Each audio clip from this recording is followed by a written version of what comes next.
Florence, t'habites en Russie, c'est pas banal, tu pourrais nous dire pourquoi, ce que tu y fais? Je suis professeure de français dans une école de langue et je m'occupe de l'encadrement de l'équipe pédagogique. Et pourquoi? Et pourquoi la Russie, oui? Parce que j'aime beaucoup les pays d'Europe de l'Est et pour moi le pays slave par excellence c'était la Russie. D'accord, et comment ça se passe la vie à Moscou?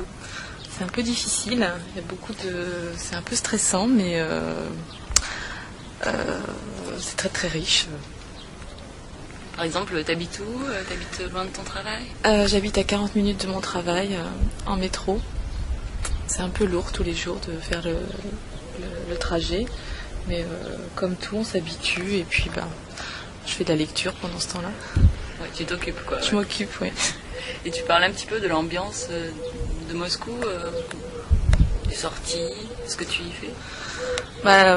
À part le travail, quand je trouve du temps, je sors comme tout le monde. Je vais dans les bars, dans les cafés, au théâtre, si c'est pas trop difficile, parce que mon russe c'est pas excellent, mais bon.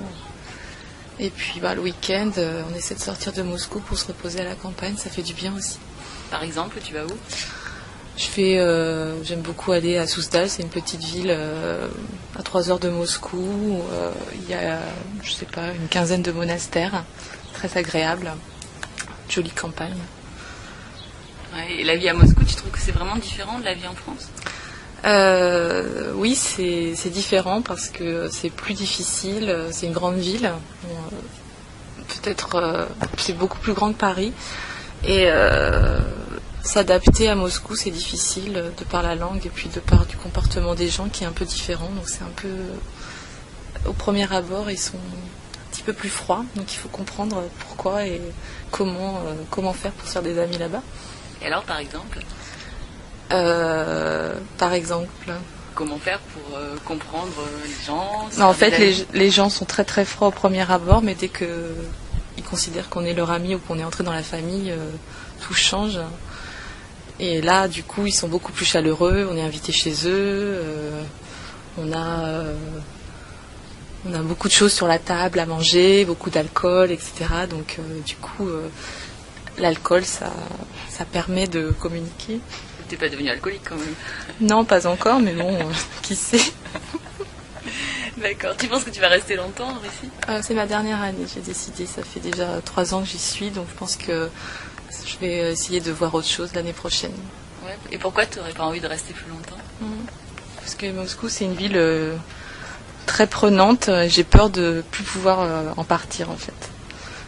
Et puis vivre à Moscou, je pense qu'il faut être un peu fou pour vivre à Moscou. En fait. Fou, vraiment? Oui, vraiment fou, ouais. Parce que il n'y a pas de qualité de vie, c'est très pollué, c'est très bruyant. La vie est stressante, c'est très difficile, mais j'aime ça, mais en même temps je me dis que quand même, quand je reviens en France de temps en temps et que je suis là par exemple, je me rends compte qu'il y a une meilleure qualité de vie.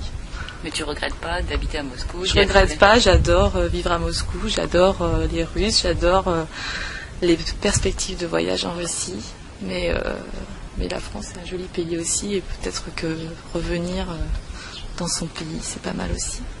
Ok, merci.